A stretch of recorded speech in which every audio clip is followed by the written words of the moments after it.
Wow. 2 10 out of 10 movies in the same month. Woo! It was a good month for movies.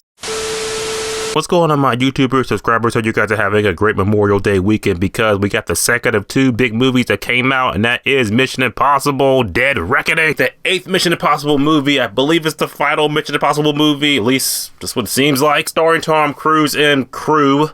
I got back from seeing the movie, this 2-hour, 50-something minute monster movie. Jeez. So, is the movie good? A satisfying conclusion to everything that's led up to this movie. It was great. Great. This movie definitely feels like a celebration of all the other Mission Impossible movies all leading up to this movie. Really felt like it was the end game of the entire franchise. And Tom Cruise, again, like when I look back, I think about the most craziest thing he's done when he was on the most tallest building in the world and he was holding on to the shit by one hand. I was like, God, that's the ceiling right there. Nope, you got him in this movie pretty much holding on to airplanes upside down and shit, and it's just crazy. He's doing his own stunts. We love Tom for that. I'm just holding my breath, just watching the whole thing, and I'm just like, he could die at any moment. Just it sucks you in that much. But as far as the movie goes, I will say, like, if you've been following this franchise for what, the past 30 years or so, I definitely feel like this is like the culmination, like this is what it's all been leading up to. At least that's what they've been telling us. So that you keep telling me it, then I'm gonna end up believing it down the line. Again, the good and bad of why I mentioned the possible Dead Reckoning. I definitely feel like it's a good action movie that you should go check out. If you're a fan of the franchise, you want to see how it all ends,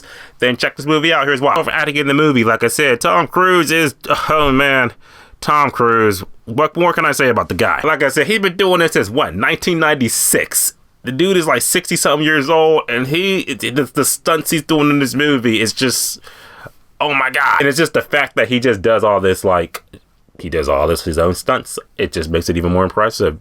Good going, Tom. But it's not just Tom in the movie, too. Like, his crew from the previous movie, from Dead Reckoning Part 1, they're back in the movie, too, and I felt that they were great, too. Especially Ving Rhames.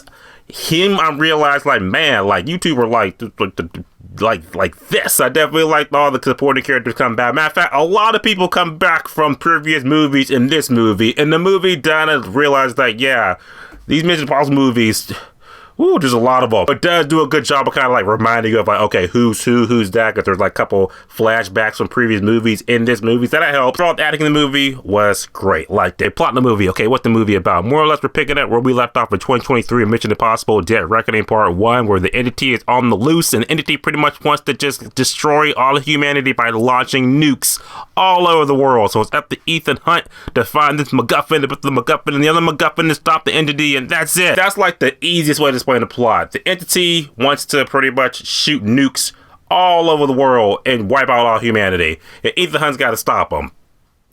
Or stop it. That's the movie. The good in the movie, like I said, it's a Mission Impossible movie, so how's the action? The action is just as bombastic and great as you remember. Not a Mission Impossible movie, Ethan Hunt is not running across a field or running somewhere or doing some type of death-defying stunt, and those are all in the movie. What the real good, like for me, meat of the movie is that you always feel like there's tension in the entire movie. The tension never lost me. The stakes always felt real the entire length of the movie, because Ethan's got all these plans and they all have to like fall into place, even though they should really not fall into place. But Ethan Hunt's that lucky. It's in the script too, so since it happened in the script, it had to happen in the movie. So it works all out. As far as bad the movie goes, I really don't have any bad thing to say about it.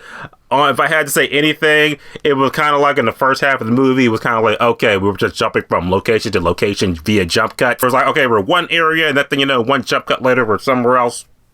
We're just somewhere else now. We don't need plane rides anymore. Just one jump cut, and now you're in a whole new country or a new state.